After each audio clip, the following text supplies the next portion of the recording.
Well, hello everybody. How you doing? Lee Whaley with Podcasting Hour. Crusading for Christ. Podcast Hour. I'm having a hard time right now because what I've got to say is hard. It's hard for me to say this. For the last 2 years, I've been talking about a war going on, and it's a spiritual war. There's no question about it. I mean, it is Satan against God 100%. In our countries, of course, you can look around today, and you know without a question or a shadow of a doubt that this thing is real. But I just seen something on the TV that it really scares me. It does, because this is beyond normal. This is satanic. This is demonic. This is Satan just coming out blatantly and telling it like it is. I'm going to play a video for you. And I'm going to come back at the end of the video and I'm going to talk to you about something for just a minute. Listen, I'm not a racist. I'm not. I am white. I'm not a racist. I've been a chaplain at the Douglas County Jail for over 30 years. Some of them years I was, of course, having cancer and couldn't go. But for the last 30 years, I have been a chaplain. I have ministered to black people, to white people, to Asian people, to Mexican people, to all people, loving them in the name of the Lord Jesus Christ, praying with them, crying with them. I am sick and I'm tired of hearing this racist stuff, but this is even beyond that. What you're getting ready to hear, if you hadn't already heard it, was on Tucker. And I mean, I'm telling you folks, this is serious business. This is serious beyond what you even think. And if something doesn't happen, something doesn't stop this, we're going to be in a real mess in this country. And I'm talking about avalanche and stuff fast. So watch this video, and then at the end of it, I'm going to come back and talk to you about something. So, of course, we're in the middle of a moral panic about racism. It's been going on for some time, but we're reaching kind of a fever pitch. Everything is racist. Everything that you like and grew up with is certainly racist. Shakespeare's racist. Ice cream trucks are racist. Dr. Seuss is racist. None of it's racist. Systemic racism controls the country. No one can define it. It's not real. But the irony is, at the very moment that we're searching for racism under every bed, there's actual racism all around us. It's loud, it's aggressive, sometimes it's violent, and yet nobody mentions it. It's everywhere. Do you dare speak its name? We're going to let a shrink and a lecturer at the Yale School of Medicine illustrate what we're talking about. Her name is Aruna Khilanani. She spoke at length about her fantasies about murdering white people. Watch this. I had fantasies of unloading a revolver into the head of any white person that got in my way, burying their body, and wiping my bloody hands as I walked away relatively guiltless. We were done with myself. Like I did the world favor. White people are out of their minds, and they have been for a long time. We're now in a psychological predicament because white people feel that we are bullying them when we bring up race. They feel that we should be thanking them for all that they have done for us. We are asking a demented, violent predator who thinks that they are a saint or a superhero to accept responsibility. It ain't gonna happen. They have 5 holes in their brain. Okay, you just heard a professor at Harvard University say to a group of people that clapped and cheered her on when she said she wants to blow away white people. She wants to shoot them in the head. She wants to walk over their bloody bodies. What you don't understand, I mean this. I mean this is coming from my heart. What you don't understand, the book of Revelation predicted the end times. Listen to me.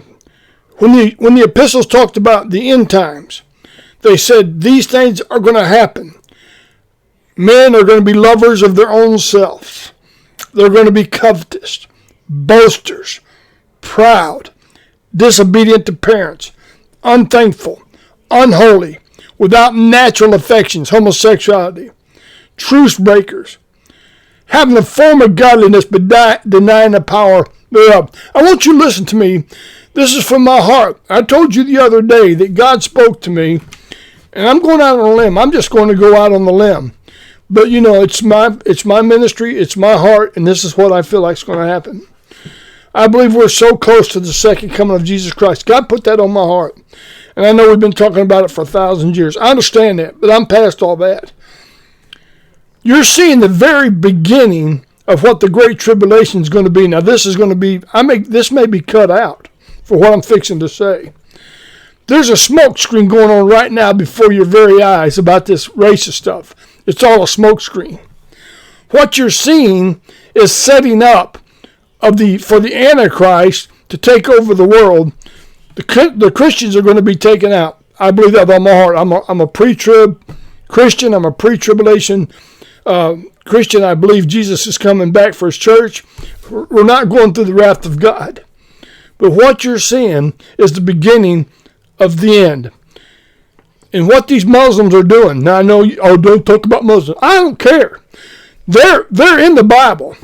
And they're all in the Bible. They've been in the Bible since the Abraham covenant was made in Genesis chapter 12. You need to read Genesis chapter 16 about Ishmael and Isaac. Let me tell you a little bit about that. Ishmael was a child of Hagar, which was Sarah's handmaiden. You Bible scholars and all you. Now I want you to listen to me. Those Ishmaelites were descendants of Abraham, but they were not the promised seed. God did not promise Abraham a son through an Egyptian woman. That just wasn't going to happen. Sarah screwed that one up, and so did Abraham. You got to blame both of them. But in chapter 16, God himself said that he is going to be a wild man. Everybody's going to hate him. He's going to hate everybody. And he's going to be a burden to his brother, and that's what they are. Isaac and Ishmael were brothers. Now, I may get bombed tomorrow. But it's got to be said. It's got to be said. This thing's being set up. And here's my concern. You're going to say, man, what are you going to do? Here's what we're going to do. We're going to try to win people to Christ. This thing's about over. I mean, believe me, I know that they've been saying it, and I know, and I'm on a limb. I may be 100% wrong, but I don't feel like I am.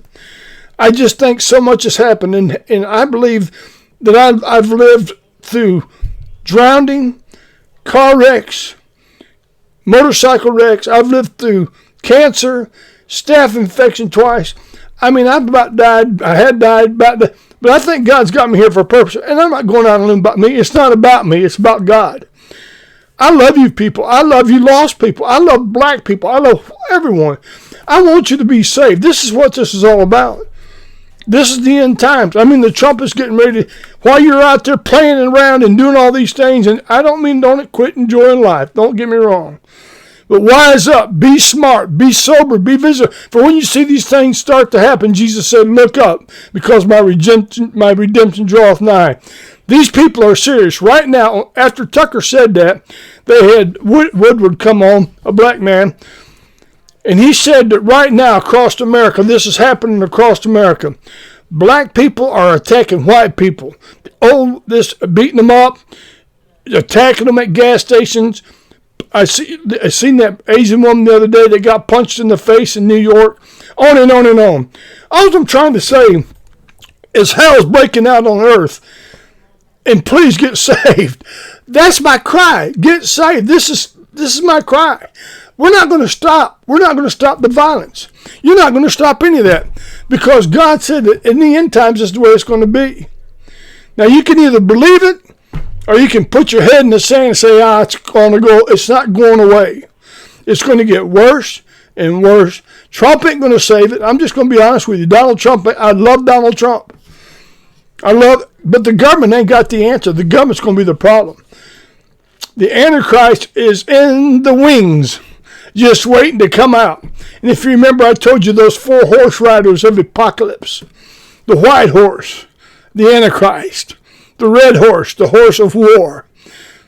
The black horse, the horse of famine and hunger and starvation and pestilence. And then the pale horse, the rider of death, and hell follows with him. The white, the red, the black, and the green. Those 4 colors are on 90% or better of the Islamic flags.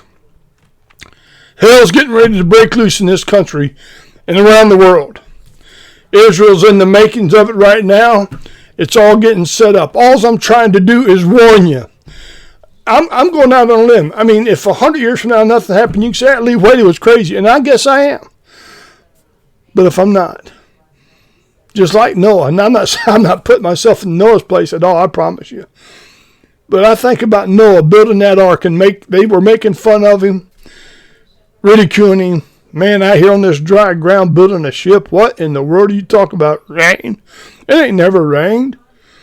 But one day, one day, God said to the animals, it's time to go in. The door was opened and they started marching in. 2 by 2s and some 7 by 7s. And finally God said to Noah and his family, get in that ark. And God shut the door. And there was no way to get in after the rain came. Don't be like that, please. I love you, and I pray for you. I pray for your churches. Listen, church preachers, pastors. Beg. I mean, you say we don't beg. We beg. I'm begging you. Get your life right. This thing's coming. It's coming. And you see people like this, and it's happening.